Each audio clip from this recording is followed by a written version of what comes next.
Lantos, David Cronenberg, akkor Egoyan és Szabó István, óriási tapsot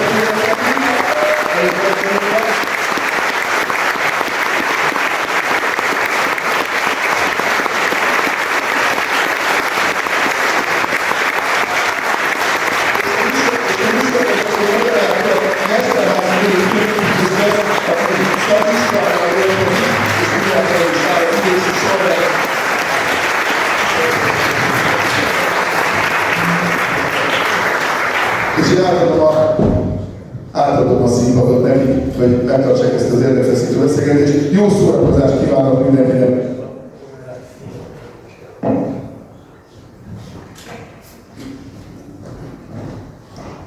Jó estét mindenkinek! Nagyon örülök, hogy ennyien eljöttek. Természetesen nagyon izgalmas ez a pillanat a számomra. Angolra fogok váltani. Úgy tudom, hogy van szinkrontolmácsolás, úgyhogy a beszélgetés angolul fog folyni. Jó lesz így? Szuper, köszi! So,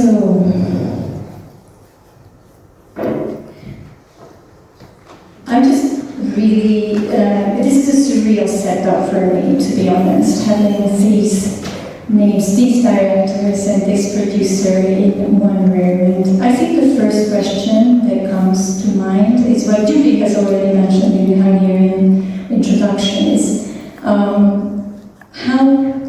how did you approach, what was the common thing in these three directors that you worked with as a producer? Because if we take 1999, for example, that year, three films came out: Sunshine by István Szabó and Felicia's Journey, which you co-produced, Robert, and also Existence.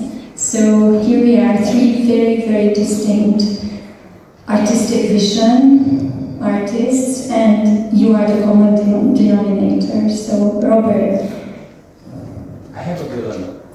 If I ask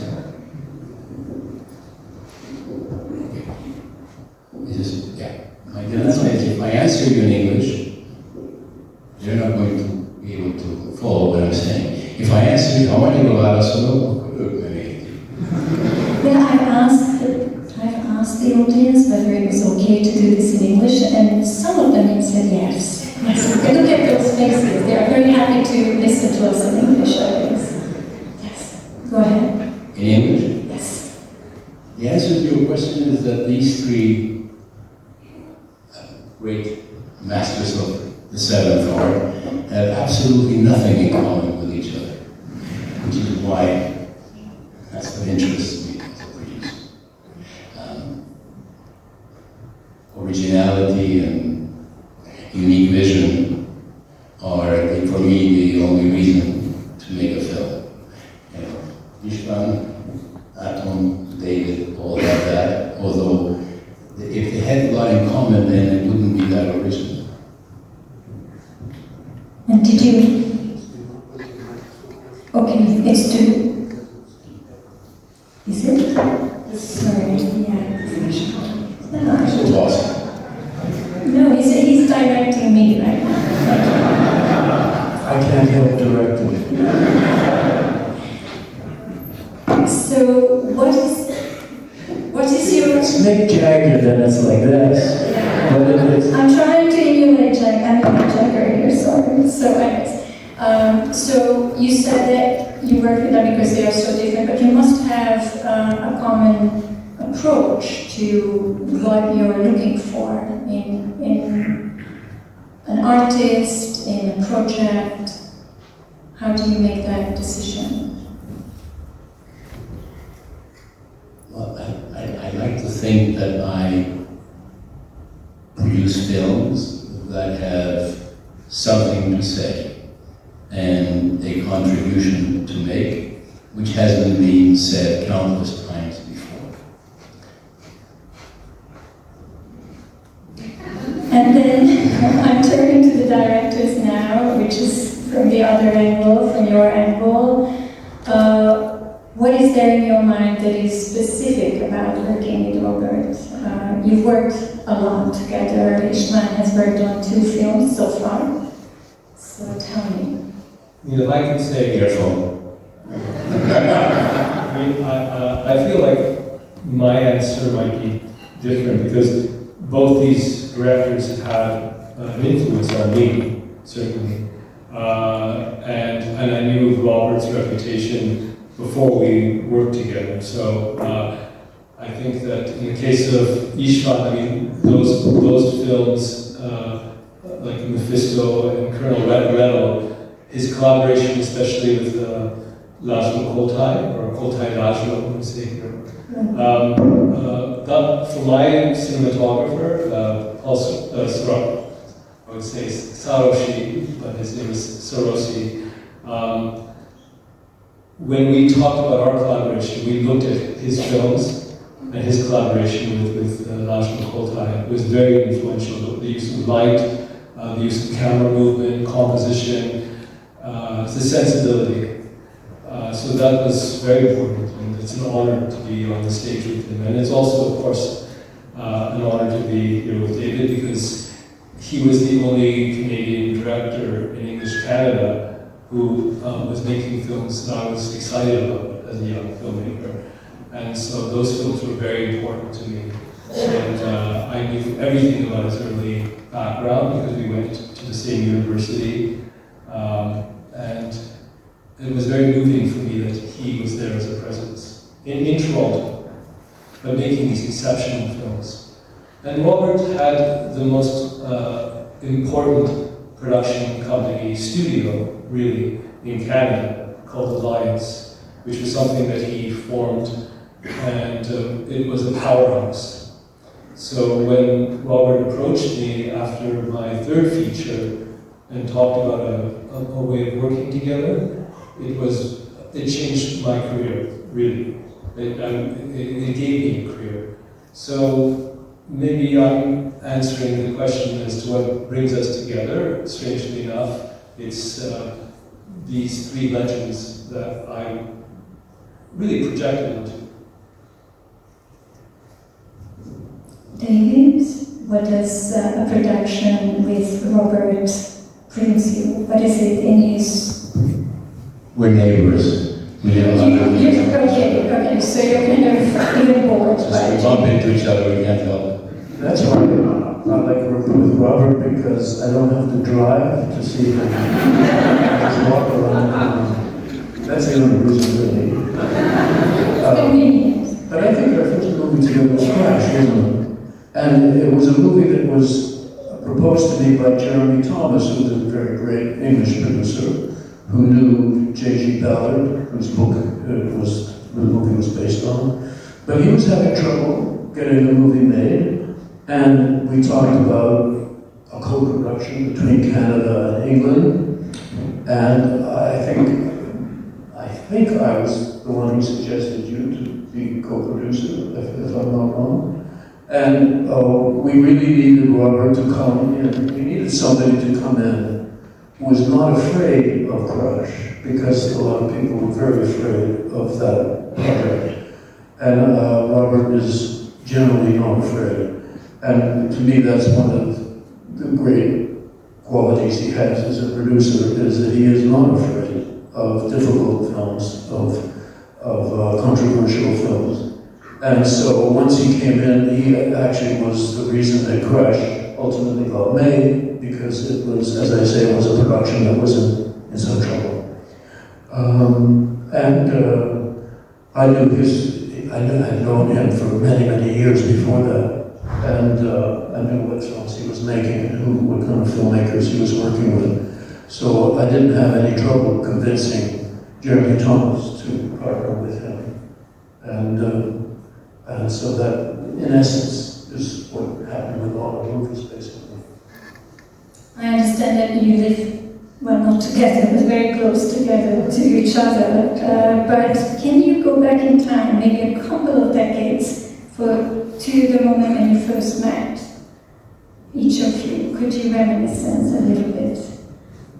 We first met in Cannes on the Croisette. I have a clear memory of this, I'm not sure you do.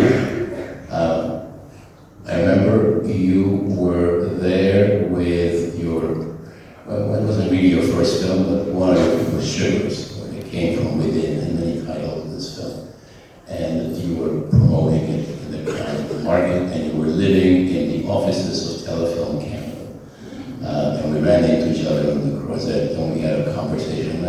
that's the first time we met. That would have been long before any of you were born. 1975. 1975. I was born. Yeah. So, 50 years ago, half a century. And look how young we look. I mean, we're amazing. Atom, can you recall the first meeting? Sure. I was lucky to get nominated by the Canadian Academy for Best Director for my first feature 40 years ago. And Robert you were the chair at that time. So that was the first time, I think, right? Actually, there's more to that than that. Because I was the chair, but I was asked to read the names of the nominated directors. Okay. And I could not pronounce yours. Okay. He pronounced it McGowan.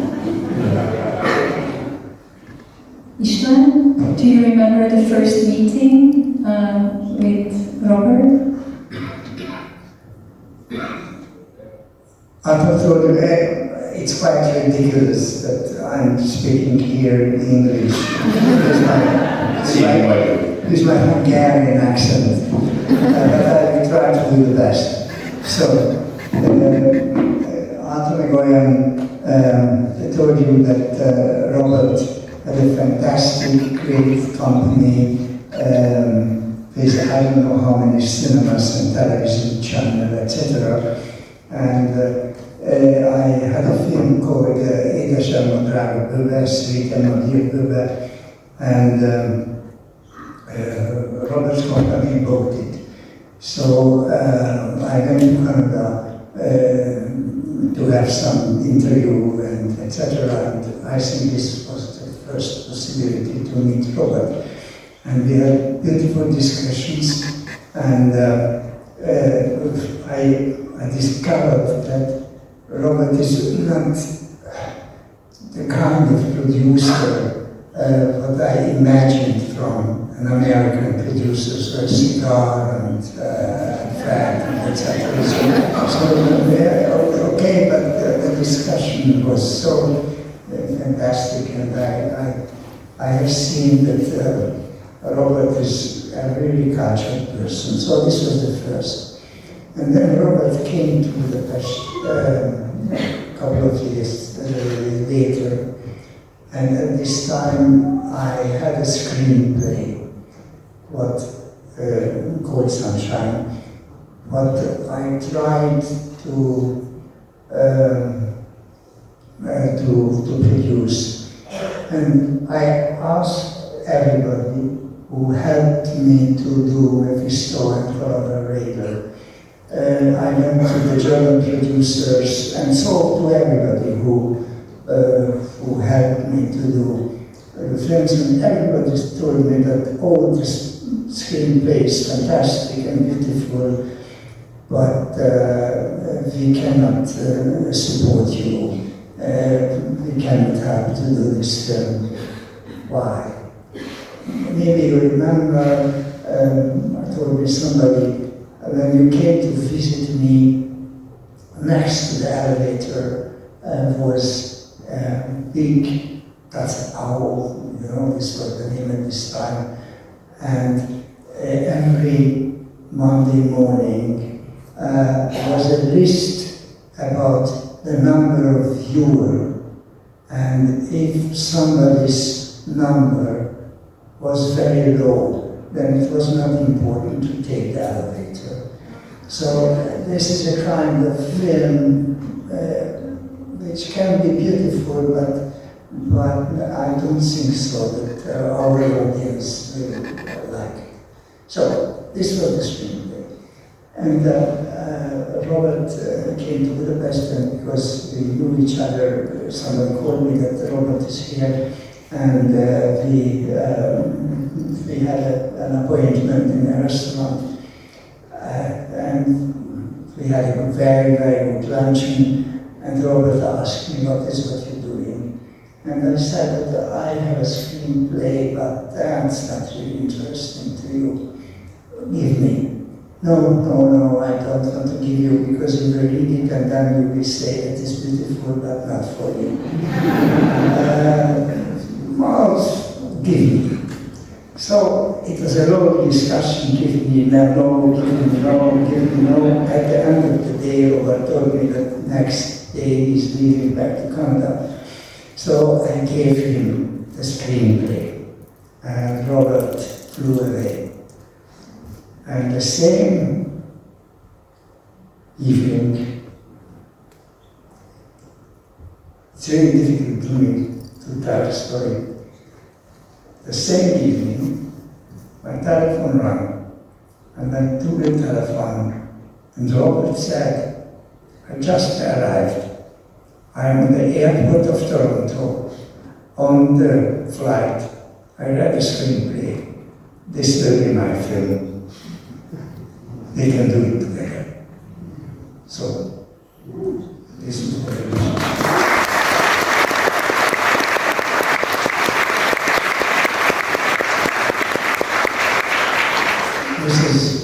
This is the producer. So, sorry, my story was a tiny bit long, and maybe The screenplay was very long also. But you like that. Okay. I think one of the things that's super impressive about Robert is that he does read voraciously, but he also reads Hungarian voraciously. That when the rise of the Reagan came, Hunyadi. But there are thick books that he read in Hungarian very quickly. So he's a rare producer that is really fluent in two cultures and is working in two cultures. But I think when you think about his trajectory, he's also working in three cultures, because he was also working in Quebec, in Canada. So the company that we were talking about started in Montreal. So, and then of course, as any producer, he's working with the Americans, so he's working in four cultures. He's working in different European countries. So he's an exceptional, how can I say, chameleon. Someone who has to adapt, but also has the intellectual capacity to be able to apply himself and make decisions, which are smart, super smart decisions. I won't go into details because I know those decisions, and I can tell you they're brilliant in terms of how the company was formed, how it thrived, how it was able to branch out and support unusual films. If you don't mind, Robert, another story. Shooting film, it was a quite long shooting period, 170 shooting days. So during the shooting period, I had a telephone call from Robert. And Robert told me that maybe tomorrow some people in your crew will tell you that you have no reason to continue the shooting day because this film will be stopped and you cannot finish this film. But don't worry, if some people are telling you lines like this one, then smile and say, okay, and the next shot is work and don't worry. This is my film, we're going to do the film. That's what the story maybe Robert can tell you something about the background if you want. Sorry for it. What happened was right in the middle of shooting Sunshine, not Finish, my group, I decided to sell my company, the Alliance, which was the largest film studio in Canada by far. And I decided to sell it. And so the reason that I called István is because the next day I knew there were going to be stories in all the newspapers, the trades, Variety, Hollywood Reporter, about me having sold the company. But I said, don't worry, because I'm taking the film with me. That was it. I bought the company. That's how successful our relationship was back then. And now he was serving me, and I said, make sure Ishtvan's film is finished, and David's films. This is Actually, this brings up a story.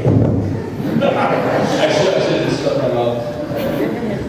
Because of Sunshine, Ishtvan's film, that Ararat, which is about to be screened here in an hour or so, exists. Yes.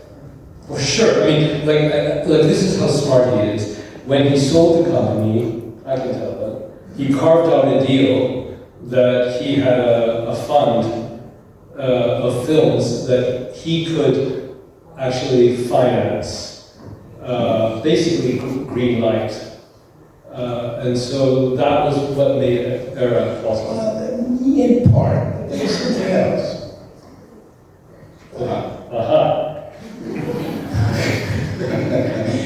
We were shooting Sunshine, and I remember I was in Budapest, but 6 or 7 or 8 months before, I was asked to introduce Atom to an event honoring Atom Egoyan by the Canadian Armenian community. And I said, of course, my honor to introduce him. Not thinking that maybe 7, 8 months later, I would be in Hungary. But I was. So I flew back to go to this Armenian, I don't know, several hundred Armenian people were present, with the mission of introducing my friend Atom to people who already knew exactly who he is. And this was not, what I'm about to share with you was not premeditated. Yeah. It was spontaneous. But it just came out of my mouth, and I surprised myself by saying it. But as I was introducing him, I said, something about, I just came back from Hungary where I am producing a film which is about the history of the Holocaust, the history of my people.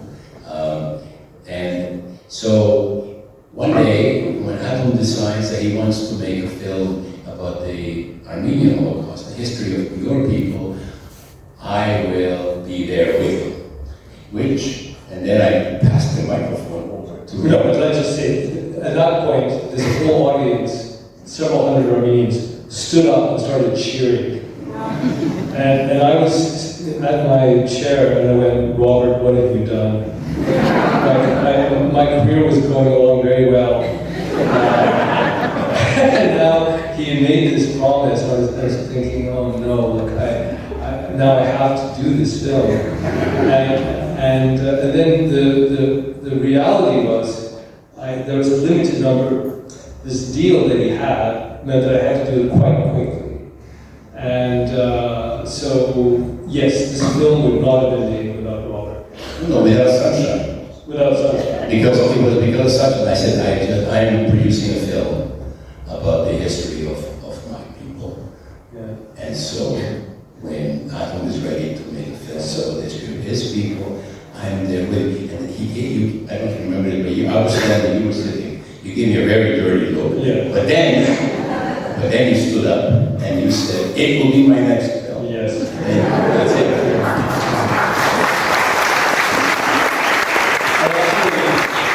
I'll tell you a story about when you had a car crash, and after the car crash you called David and you said, I will make a film with you called Crash. Crash is actually the history of my people.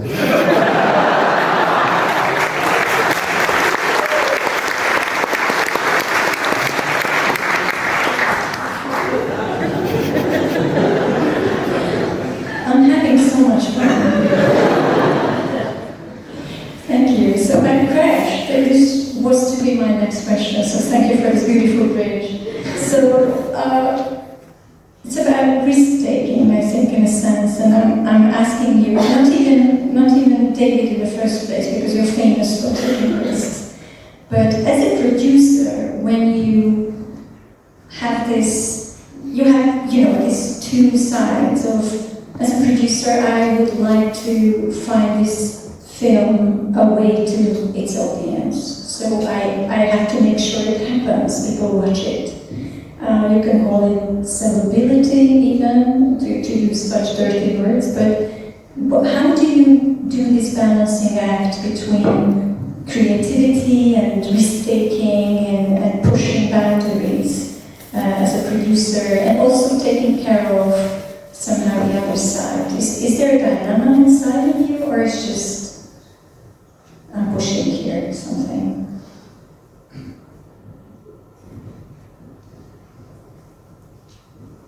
I'm going to give you a long answer in a few words. When I first started, I was under my illusion that if a story or a film, it was interesting to me, it must be interesting to everybody.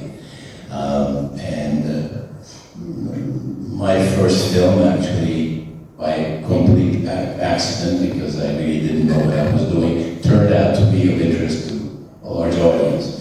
Actually, that film is about to play for the first time ever in Hungary this week. It's called In Praise of Older Women, and at the time it was under the communist regime, it was banned here, but it is so. And then the next few films I made were all disasters. And I realized that just because it's of interest to me doesn't mean that anybody else is interested. So I learned over time, and then by the time I was running a large company, the projects I chose were, for the most part, especially television projects, were based on what I and my partners, my staff thought would sell. Every year I would sort of make an exception or two and do something, usually with one of these gentlemen, István a little later, but with Atom and David, make a film because it just really turned me on, and then whatever happens, if whoever else likes it, great. But those were the exceptions. Now, after I sold Alliance, one of the main reasons I sold this huge company that I had unintentionally built was so that I could go back to making, to producing films that really interested me. And now along the way, over the many years that passed in between, I also learned something about what might interest others, and it became built into my DNA, so it's part of the way I judge things. But I wanted to reclaim the freedom to follow my own taste, which is moderated by things that I have learned about what actually other people like. Is that your question? Yes, it is. So you were making money with other projects, and then you made some exceptions. And you had this artistic... That was then. Now I don't make any money. It's not now I only produce films that interest me a great deal, which is why with the exception of Uránia, huge exception, which took several years out of my life, I don't do television. Because in television, it's, there's a lot of, you need to please a lot of others, and there are too many rules to follow.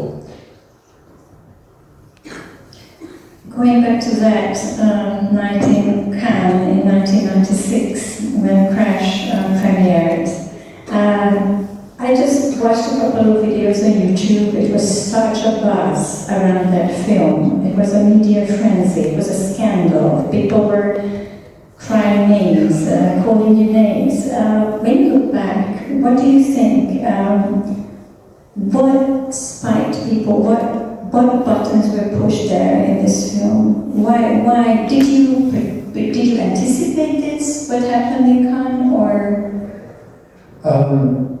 I really didn't think it would be a very controversial film, frankly, because it was based on a very well-known novel that was 30 years old already at that time. I think it was 1971 that J.G. Ballard published Crash. It was well established. And I thought, well, we'll make a movie out of that. In its own way, was a classic. So I was quite surprised at how extreme the reaction in Cannes was. we had people yelling at us in a press conference and saying that we should all be put into jail. And it was, one of them said it was a film. This was a very well-known English critic who said it was a film beyond the bounds of depravity. Depravity is this very heavy word. And I thought that could go on the poster because it would be a great sell. And in a way it was. We also had a Scandinavian, I don't know if he was Norwegian or Swedish, a journalist who stood up. There were so many journalists who wanted to be at the press conference that they had to open another room with a video feed for that. And this journalist decided to attack in a different way. He said, "Your film is horrible and atrocious because it betrays the book. It's not really as good as the book. It betrays the wonderful book written by Mr. Ballard." And so J.G. Ballard, who was sitting next to me, said, "Well, actually, I think the movie's better than the book." So this journalist quietly sat down and kept his mouth shut.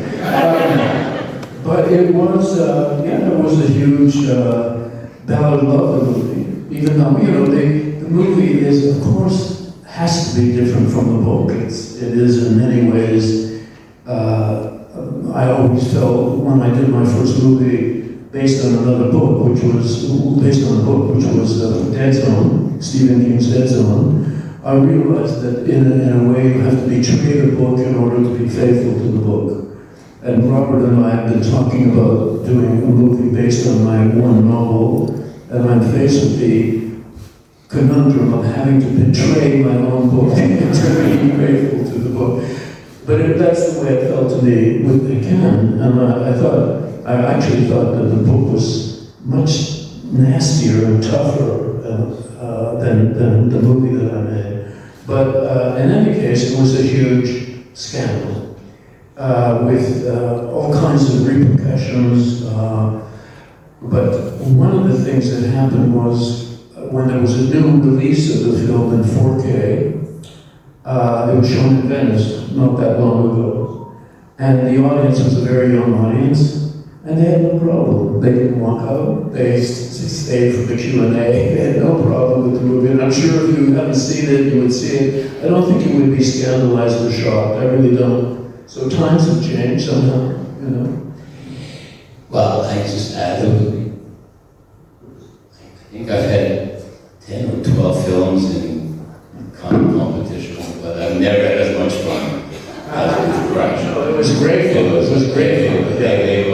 It was delirious, and also it was a marketing dream. The next day in England, and the London Daily Mail, the front page story was, do you remember what it said?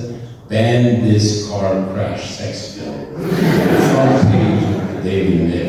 It excites me again to hear that. I want to see the movie again. But there's one more thing. That year, from the jury of the Cannes Film Festival sat Atom Egoyan. Take it from you. It was a very, very crazy situation. Well, I can tell the story now. Like the president of the jury, who was Francis Ford Coppola, he basically said in the jury room, "Okay, we're going to do this with 3 different piles. Piles that we think are Palme d'Ors, films that are definitely not, films that might be Palme d'Ors, films that definitely are not, and films that are to be considered in the middle." And then he said, and he took the card that said Crash, he lit a match and he burnt it. So, in the time since, he said that, I think he told you that he didn't hate it that much, but he did, he hated it that much. Every time I see Francis, which was several times since then, he says, "Remember, we gave you a prize." And I haven't yet had the heart to say, "Yeah, but I know you hated the film," but I haven't done that yet. No, he went further when he announced the prize that he got. He said this was not unanimous. So, like, which is, you know, that's not a classy thing to do when you're the president of a jury. He also didn't give the prize himself.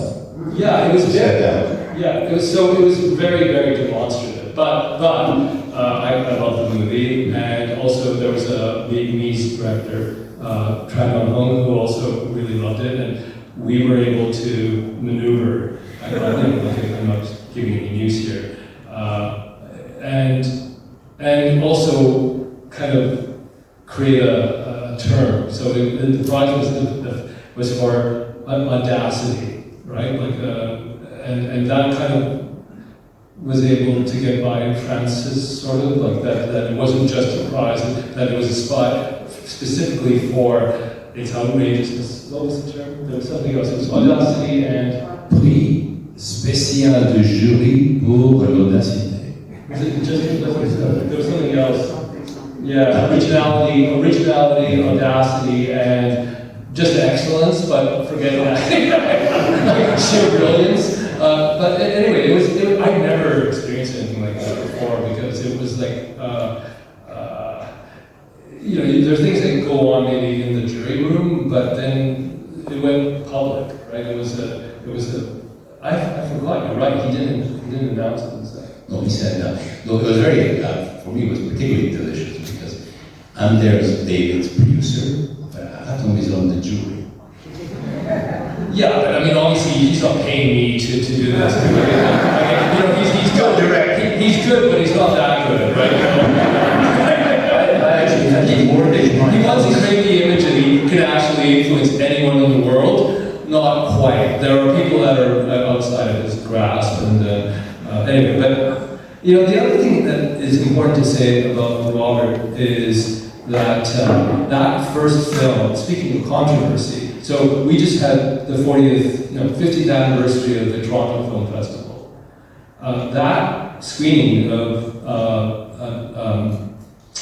Embrace of Older Women was the event that determined the Toronto Film Festival, because we had a censor board at the time, and even you know, you're saying problems with censorship here. We had problems there, and the film was censored.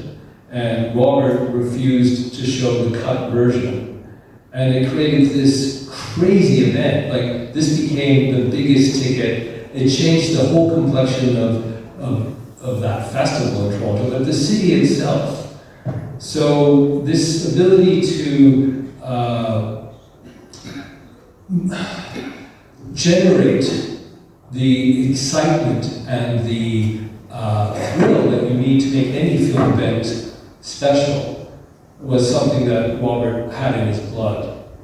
But it has limits. He did not pay me a lot of money to give David that. So but the thing is that he's able to sense what gets people excited. And I think you should talk about your origins, maybe. I think so. Like with the when you brought New York Film Festival to Montreal. Well, I don't know that. Somebody really wants to know, but I mean, then I have to go back to Well, here's my the way I question. described it. Were you as excited by filmmaking as the idea of bringing films to a public? Like, were those two passions equal, or was one more powerful to you than the other? I have no idea. Look, it's I don't know how to separate the two. I actually, the reason why I think I produce films has to do with Anita Ekberg. Because when I was living in Montevideo, Uruguay, and there was a theater very close to our house, and I walked by it every day on my way home from school. And I was 13, 14, and this cinema, called Plaza, was the only cinema in the whole country that showed what was called art films. Every other cinema in the area, double bill cowboy westerns and war movies and silly comedies. This cinema showed Truffaut, Magic, Godin, Kurosawa, and Fellini. And then one day I was walking by this theater, I saw this huge poster for La Dolce Vita by somebody called Fellini, which meant nothing to me. But what did mean a lot to me was that on this poster was Rita Hayworth, very, very deep, very pronounced boss, and I was determined that this was in the days when there was no internet, so I had not even remotely seen anything like that at 13, but I wanted to. And they wouldn't sell me a ticket because it was banned for under 18. And so I discovered that there was a fire in the back of the cinema. And then one day I stood by this fire exit until somebody opened it and came out, and I went in. Now, I went in because of Anita Ekberg, but I discovered Federico Fellini, and actually that world exists. So if you really want to go back, that's where it started.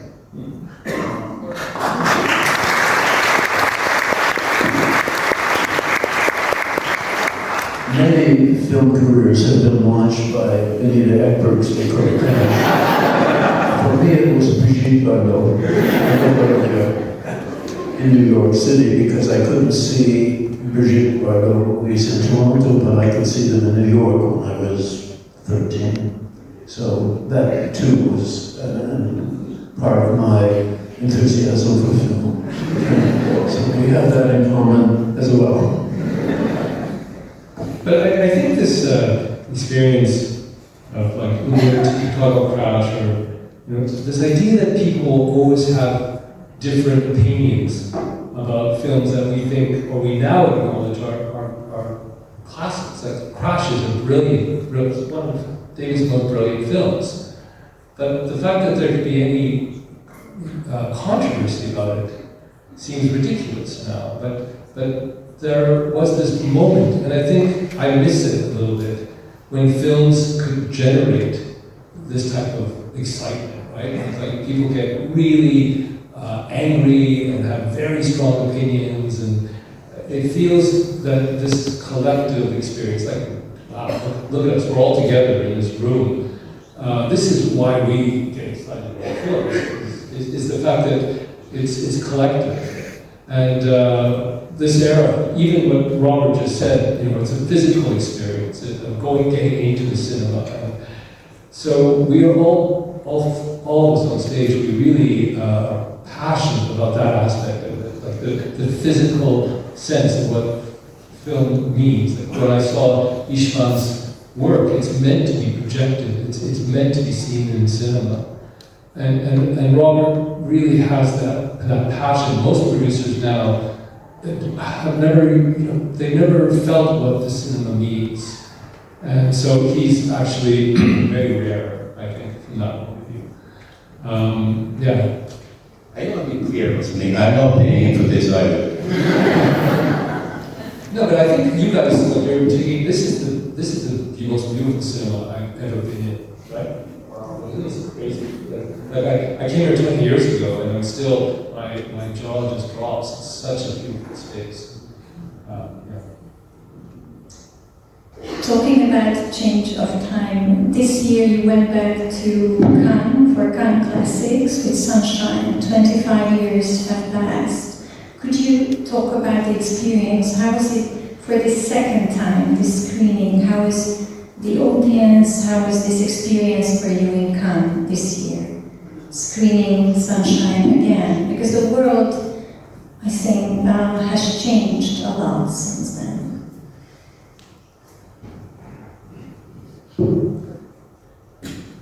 Emotions, the human emotions.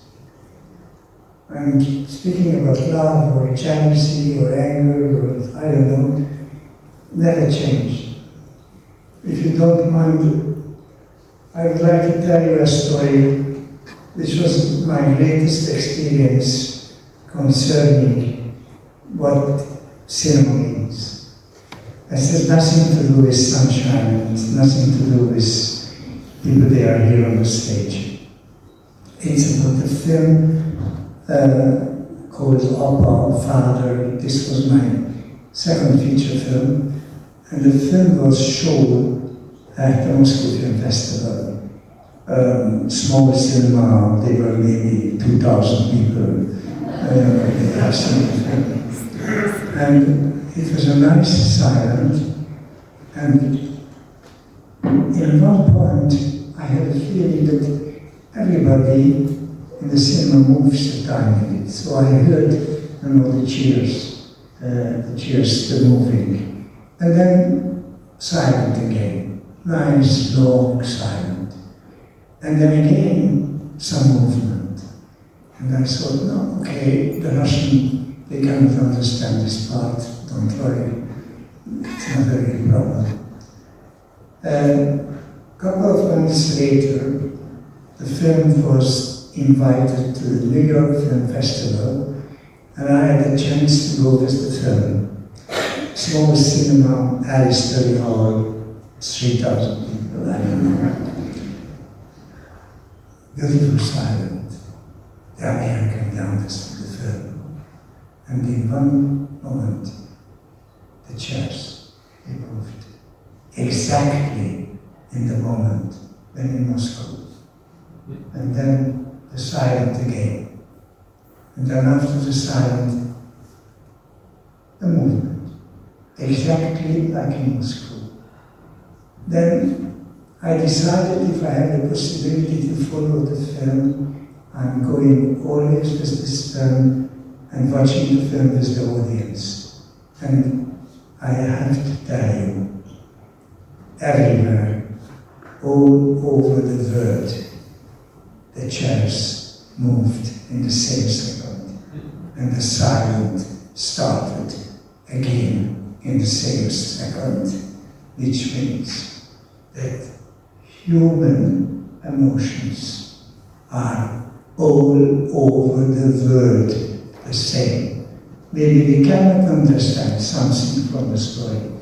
Maybe we are not agree with a part of the story, but the feeling is, I'm sorry to say, the same. And this is about sunshine too. Thank you very much.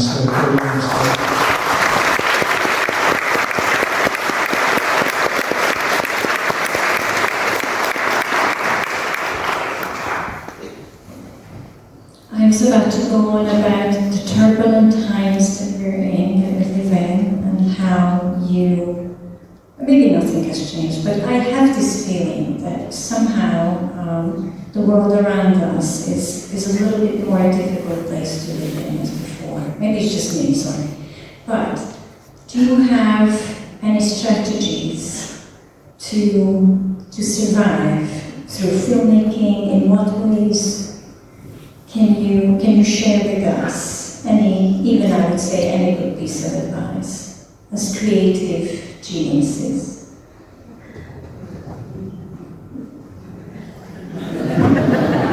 We have become silent. I think István's story is very moving because I do feel that these spaces, when humans are gathered and where they are able to have a collective response, as an artist, this is the only way that we can actually address the horror of what's happening is to assert that there are these common experiences that can be shared, but they're most powerful when they're shared collectively. Like you were talking about the story. Coming back to sunshine, 2 weeks or 3 weeks after the start of the shooting period, I asked Ray Fives, why you accepted this role, this really difficult role, to show 3 different characters, etc.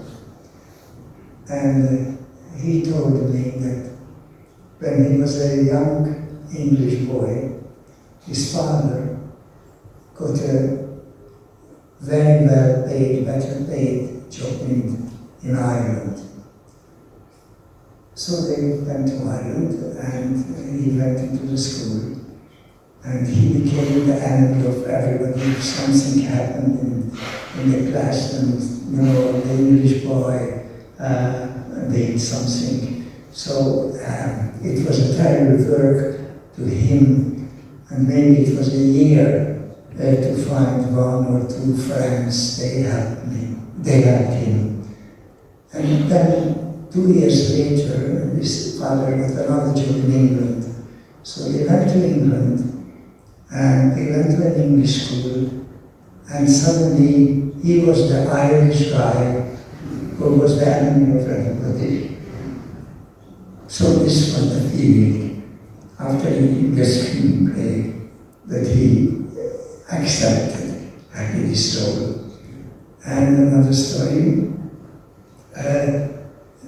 we had Rosemary Harris for the leading lady, for the oldest part of the leading lady. And we had some camera rehearsal in England with some young English ladies.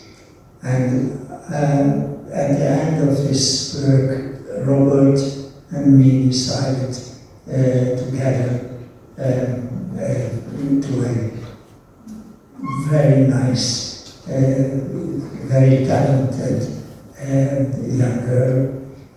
And after this rehearsal period, I invited her for a coffee. And I told her that we decided to give him the role. And he asked, everything goes screenplay, I should do everything. No, it's another lady, an English actress who is doing the other part of the film. And who is this other lady? Asked me Jennifer Leland. And I said, Rosemary Harris. And he started to laugh very loud. And I asked her, why are you laughing? Because Rosemary is my mother.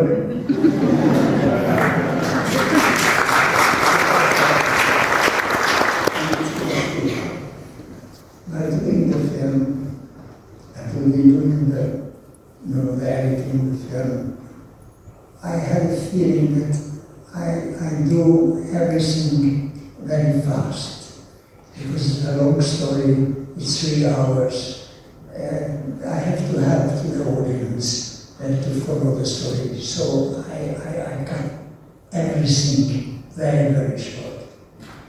And then Robert came, and he wanted to see the first editing version, and he said, listen, you cut out the most beautiful faces.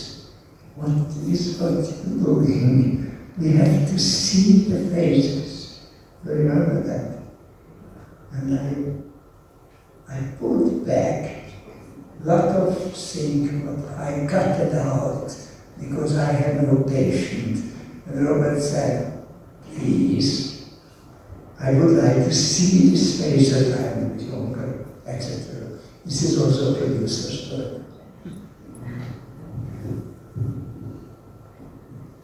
Thank you. We're kind of running out of time, but can I ask you, Robert, about any plans for a Hungarian feature film? Have you been thinking about that? Robert, we could use the Hungarian version of my novel, Consuming. I'd have him do it in Hungarian. Okay, the plan was just born. You're all witnesses.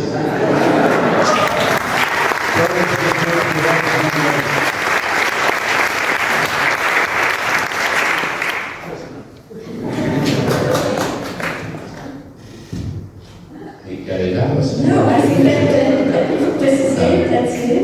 Ezen kívül nincs magyar nyelvű tervem, de ezt a hiányt, amit ugyanígy nagyon bőven kápol. Could you sing it again, but a little with more emotion? I can direct in Hungarian. you already directed me. Thank you so much for coming here and being here.